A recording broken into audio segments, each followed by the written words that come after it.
શું તમે પણ 2026ના ગ્રીન કાર્ડ સુરક્ષાના નવા નિયમોને લઈને સોશિયલ મીડિયા પર ફેલાતી અફવાઓથી ફફડી રહ્યા છો? અને શું તમને ખબર છે કે WhatsApp પર આવતા ફેક મેસેજ તમારી કાયદેસરની રેસિડેન્સી પર કેવી રીતે જોખમ ઊભું કરી શકે છે? આજે હું તમારી સામે લાવી રહ્યો છું 2026ના એવા રહસ્યમય બાયોમેટ્રિક ફેરફારો જેની સાચી જાણકારી વગર તમે અજાણતામાં કોઈ મોટી ભૂલ કરી બેસશો તો તમારા પરિવારનું અમેરિકામાં ભવિષ્ય જોખમમાં મુકાઈ શકે છે અને કદાચ તમારે ડિપોર્ટ થવાની પણ ગંભીર પરિસ્થિતિનો સામનો કરવો પડી શકે છે.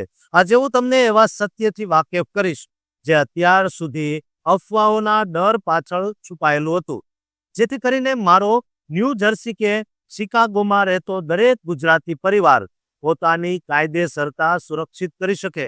મિત્રો, અત્યારે આપણા ગુજરાતી સમાજમાં એક ભારે ડરનો માહોલ છે કે ગ્રીન કાર્ડમાં થયેલા સુરક્ષા ફેરફારોના કારણે નાનામાં નાની ભૂલ પણ દેશ નિકાલ તરફ દોરી જશે.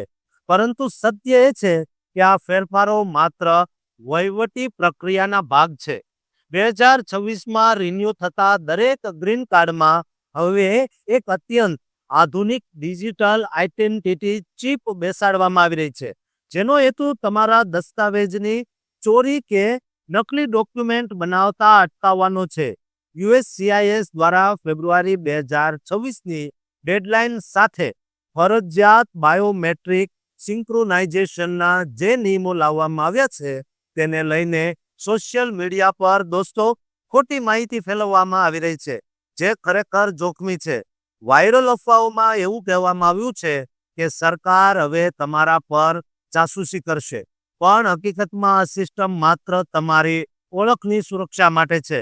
સૌથી મોટો ફેરફાર જે તમારે સમજવાનો છે તે છે આઈરિસ સ્કેનિંગ, એટલે કે આંખોની કીકીનું સ્કેનિંગ, જે હવે લોકલ એપ્લિકેશન સેન્ટરો પર ફરજિયાત કરવામાં આવ્યું છે.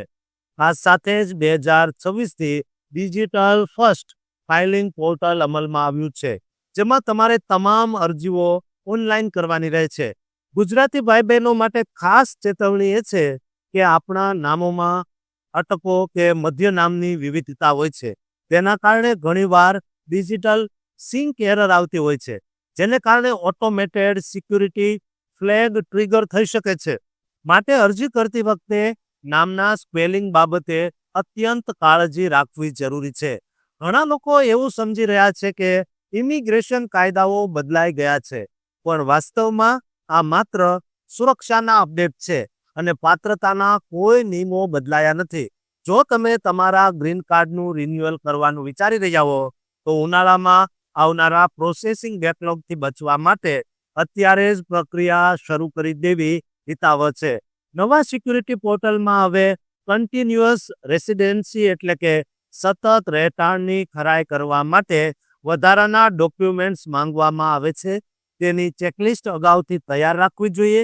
એક બીજી મહત્વની વાત એ છે, તમારા જે પણ કાયદાકીય પ્રતિનિધિ હોય તે આ નવી 2026ની એન્ક્રિપ્ટેડ ફાઇલિંગ સિસ્ટમ ચલાવવા માટે પ્રમાણિત છે કે નહીં તેની ખાતરી કરી લેજો, કારણ કે ખોટા હાથે તમારી માહિતી જવાથી ડેટા લીક થઈ શકે છે. લાંબા ગાળે આ સુરક્ષા અપડેટ્સ તમારા પરિવારના સિટીઝનશીપના રસ્તાને વધુ સુરક્ષિત અને ઝડપી બનાવશે, કારણ કે તેમાં છેતરપિંડીની કોઈ શક્યતા રહેશે નહીં. દોસ્તો, અફવાઓથી બચવા માટે હંમેશા વેરીફાઈડ ગુજરાતી કાયદાકીય સહાયતા કેન્દ્રનો જ સંપર્ક કરવો જોઈએ, જેથી તમને શાંતિ મળી શકે. આ માહિતી મારા દરેક ગુજરાતી મિત્રો સુધી પહોંચાડવી જરૂરી છે, જેથી કોઈ ખોટી ડર ન રહે અને ગભરાહટ પણ ન રહે. દોસ્તો, આ માહિતી જો તમને ઉપયોગી લાગી હોય તો અત્યારે જ આ વિડીયોને લાઈક કરો અને તમારા સ્નેહીજનોને શેર કરો તથા ચેનલને સબસ્ક્રાઇબ કરવાનું ચૂકતા નહીં.